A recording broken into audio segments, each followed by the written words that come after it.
Well, thank you everyone for coming again. I appreciate this very much. I know that it's taking time out of your day, so it means a lot to me. I'm Trevor Olson, and I am here to talk with you today about abide. But first, let me introduce you to the people around. We have, can you do that? Mm-hmm.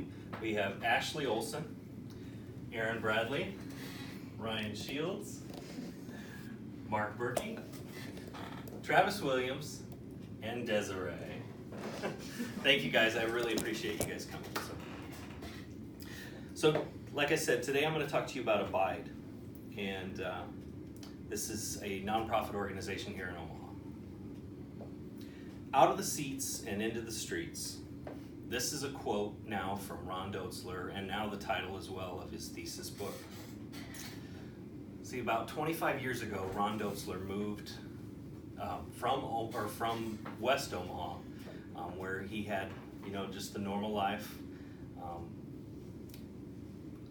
He had some money and he was living healthy, very comfortable. Just everything was normal, but there was a holy discontent in his heart. And so Ron decided at that time that he wanted to do something that was dangerous, something that was beyond the norm.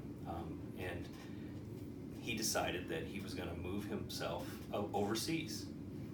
And so during that process, Ron decided that he would move their family down to North Omaha with the intent of starting to save up some money, kind of get comfortable.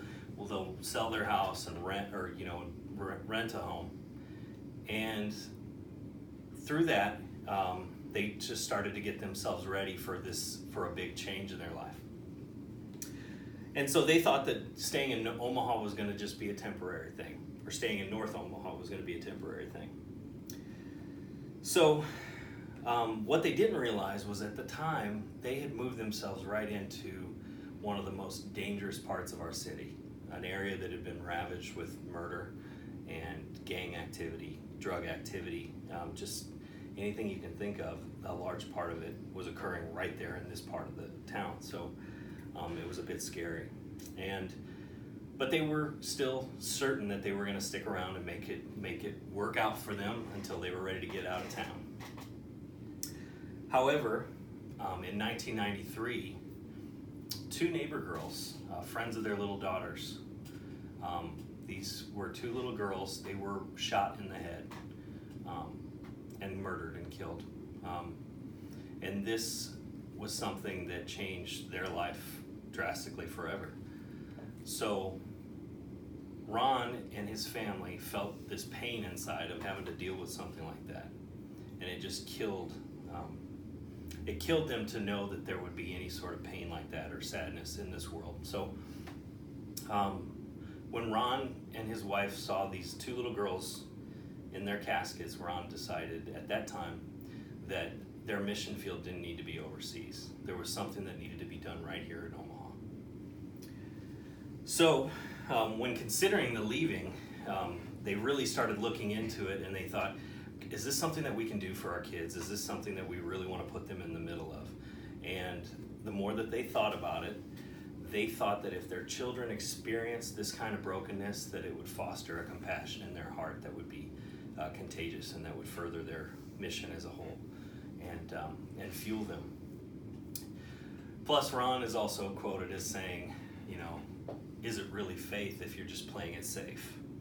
And that was what kind of propelled them forward in this direction. So in 1989, Abide was born, and they focused on leaderships and missions and unity throughout the city. Their community, that was their plan. So they started to bring in different families and different churches and different companies around the city that would be willing to do some of this outreach. And that looked like anything from mowing yards or just being available to the families that were in the area. So with that, things started to progress a little bit further, and they realized that in the city right now, in those 700 blocks of North Omaha where they were at, 67% of the city's murders and crime took place right in that area. And so they realized that they had to do something to try and change that. And what was it going to be? It wasn't just going to be take away the guns. It wasn't going to be get rid of the drugs. It was something bigger than that. They needed to change the way that these people's minds worked, or what was fueling them to live that way. So they researched something a little bit further, and I'm not sure if they coined this or not, but they had something called the broken window effect. And it's basically, when you have a broken window in the neighbor's house, you might start to feel okay if your window gets broken out. It's not as big of a deal. They're not fixing theirs, why should I fix mine? And so this guy's not gonna paint his garage, and this person's not gonna mow their yard. And they just saw that this was something that was plaguing their city. So it just got worse and worse. And at this time, there were 3,200 properties in Omaha that were condemned, beyond the point of just needing to be rehabbed. They had just been shut down. So this was another part that was really killing the heartbeat of each one of these neighborhoods. So they saw it as not an end, but as an opportunity. And in 2008, they decided to buy 2 homes. So they purchased 2 of these homes, and they gutted them. They started going through these homes and rehabbing them back up to speed and back up to par, so that they would be a new home. A new family could move into these homes. But that was only step 1 of this process. It was the other step was getting the right family in there. A family that was willing to be like a beacon of light for the village, for the neighborhood that was around them, and offer themselves up as someone that's going to be there to host gatherings, or to help when somebody needs to get their trash out to the curb, or paint a house and mow the yard. Maybe even help these little girls do their homework when there's nobody else around to help. So with that, they decided to call them lighthouses. This beacon if they're beacons of light, they're going to be the lighthouse. And so that started this almost like this new revolution down there in North Omaha. And they decided that they were going to start to have block parties, and families started to begin to spend more time outside. I think people are cleaning up, people are getting to know each other, and there's a respect that's being built between each other. So it became a really significant thing for our city. And they realized there's dramatic reduction in police calls and in criminal activity, and they noticed that that there was like this new energy, this new life in some of these areas. And one night, the Doslers, a police officer came knocking on their door, and they thought, there's got to be something, like, why does a police officer knock on your door? And what it really ended up being was that the police wanted to know what they were doing that was changing the area, what was making things better, because they could tell that there was a change in this atmosphere. So it was amazing. So with that, it also, like I mentioned, they brought forth the block parties. It's fine. And bringing people together in community.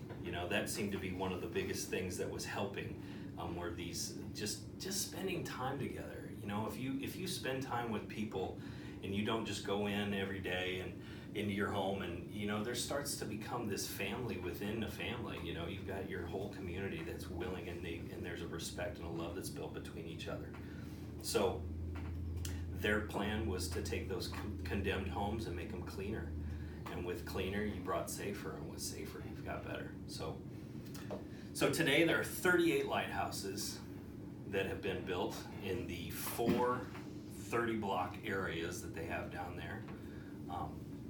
And crime, or I should say all the criminal activity and murders, have gone down anywhere from 30 to 70% in that area. And I think when we think about it more in depth, it makes sense. It's really about having a respect for someone, having a love for someone that you may not have known before. And it's a huge task, but it's shown that there's great results. So in conclusion, I would say that Ron Dotzler's, thesis, it makes sense. Get out of the seats and into the streets. I think it's shown that his motive, his motivation, we are better together. But it takes all of us to be those game changers to make a difference. So, thank you.